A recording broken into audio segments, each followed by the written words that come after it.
घमंडी चूहा। एक जंगल में बंटी नाम का एक चूहा रहता था। बंटी चूहा बहुत होशियार था। उसने अपने लिए एक छोटा सा घर बना रखा था। जंगल के पास एक घर था। उसमें एक छोटा सा बच्चा रहता था। उस बच्चे के पास लोग बूढ़ थे, लेकिन वह छोटे हो गए थे। इसलिए उस लड़के ने वह जूते फेंक दिए थे। जब बंटी चूहा की उस जूते पर नजर पड़ती है तो बोलता है, अरे ये जूते तो बहुत अच्छे हैं, मैं इसमें आराम से सो सकता हूँ। ऐसा बोलकर बंटी चूहा एक जूते को घसीट कर अपने घर के नीचे ले आता है। दूसरा जूता लाने की उसकी हिम्मत नहीं थी, इसलिए वह उसी जूता को अच्छी तरह साफ करके उसमें अच्छे से सोने के लिए बिस्तर बना लेता है और रंग बिरंगे फूलों से उसे सजा देता है। बंटी बहुत खुश रहता था। जंगल के दूसरे जानवर भी उसे देखने आते थे। जानवर जब उसको देखते तो बंटी चूहा बहुत नखरे दिखाता था और अपने जूते पर चढ़कर बैठ जाता था। एक दिन नटखट कबूतर बंटी से मिलने आया और बोला, अरे बंटी भाई, तुमने तो बहुत ही सुंदर घर सजाया है और इस जूते ने तो 4 चांद लगा दिए हैं।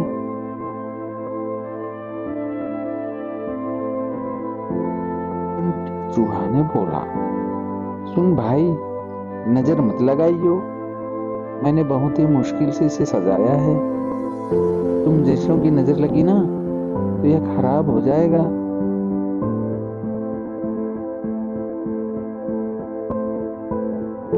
नटखट कबूतर बोला, अरे ओ भाई सुनो, मैं तो तुम्हें बधाई देने आया था, लेकिन लगता है तुम्हारा घमंड तो 7वें आसमान पर है।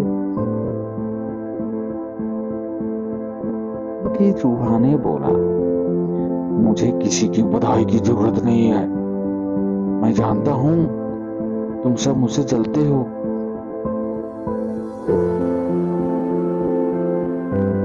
कि तुम बाहर सर्दी झेलते हो और मैं इस जूते में घुसकर आराम से सो जाता हूँ।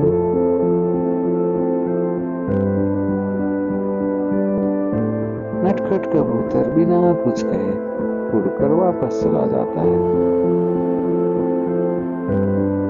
अब बंटी चूहा सारे दिन घूम घूम कर खाना खाता और रात को अपने जूते में आकर सो जाता था। धीरे धीरे जंगल के सभी जानवरों से उसने बात करना बंद कर दिया था। अब उसका कोई दोस्त नहीं था। धीरे धीरे समय बीतने लगा। फिर अचानक एक दिन रात के समय जंगल में तेज बारिश होने लगी। सबसे बेखबर बंटी चूहा अपने जूते में आराम से सो रहा था। उसे बाहर के मौसम का पता ही नहीं लगा। बारिश का पानी बढ़ने लगा। जूते के तले में एक सुराख था, जिससे जूते में पानी भरने लगा। कुछ ही देर में बहुत सारा पानी जूते में भर गया। तभी बंटी चूहे की नींद खुली। लेकिन तब तक बहुत देर हो चुकी थी। पानी बढ़ता ही जा रहा था। उसे लगा कि वह अब मर जाएगा। बंटी चूहा जोर जोर से चिल्लाने लगा, बचाओ बचाओ, मुझे कोई बचाओ।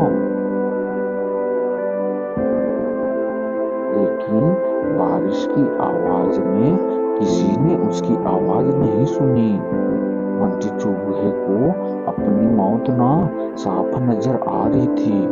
वह जोर जोर से उछलने लगा। उछलते उछलते वह जूते से बाहर तो निकलना चाह रहा था, लेकिन जूता इतना लंबा था कि वह बाहर निकल ही नहीं पा रहा था।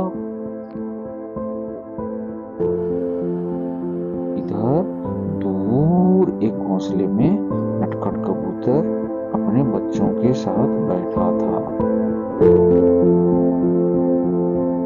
नटखट कबूतर अपने बच्चों से बोलता है, अरे बच्चों, लगता है किसी के चिल्लाने की आवाज आ रही है।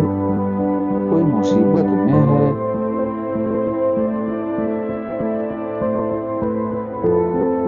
उसने बाहर निकल के देखा कि आवाज तो उस जूते में से आ रही थी। वह तुरंत समझ गया कि बंटी चूहा जूते में फंस गया है।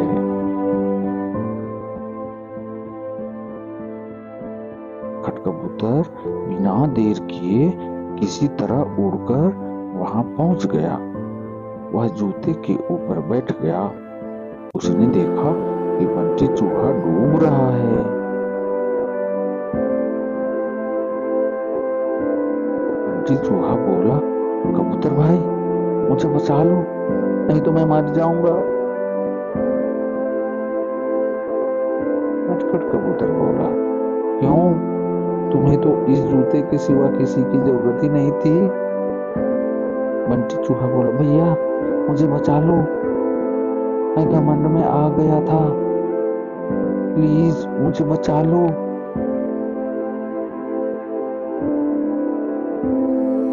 यह सुनकर नटखट कबूतर उसे अपनी चोंच से पकड़कर खींचने लगा, लेकिन बंटी चूहे का वजन ज्यादा था। नटखट कबूतर उसका वजन उठा ही नहीं पा रहा था। नटखट कबूतर बोला, भाई रुको, मैं अभी बाकी जानवरों को बुलाकर लाता हूँ।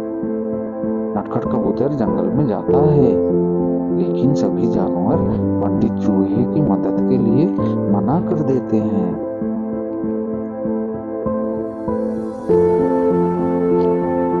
कभी रास्ते में उसे कालू कौवा मिलता है। वह उसके साथ आ जाता है।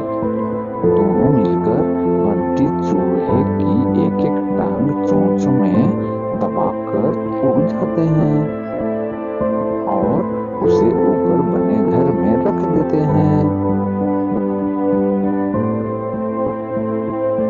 बंटी चूहा अपने किए पर बहुत पछताता है। अगले दिन वह जूते को खींच कर उल्टा कर देता है, जिससे उसका पानी निकल जाता है। उसके बाद वह उस जूते को घसीट कर ले जाता है और नदी में फेंक देता है। यह देखकर नटखट कबूतर और कालू कौवा बहुत खुश होते हैं। फिर बंटी चूहा सब जानवरों के पास जाकर सबसे माफी मांगता है। कहानी समाप्त। इस कहानी से यह शिक्षा मिलती है कि हमें कभी भी किसी चीज का घमंड नहीं करना चाहिए और सभी के साथ मिलकर रहना चाहिए।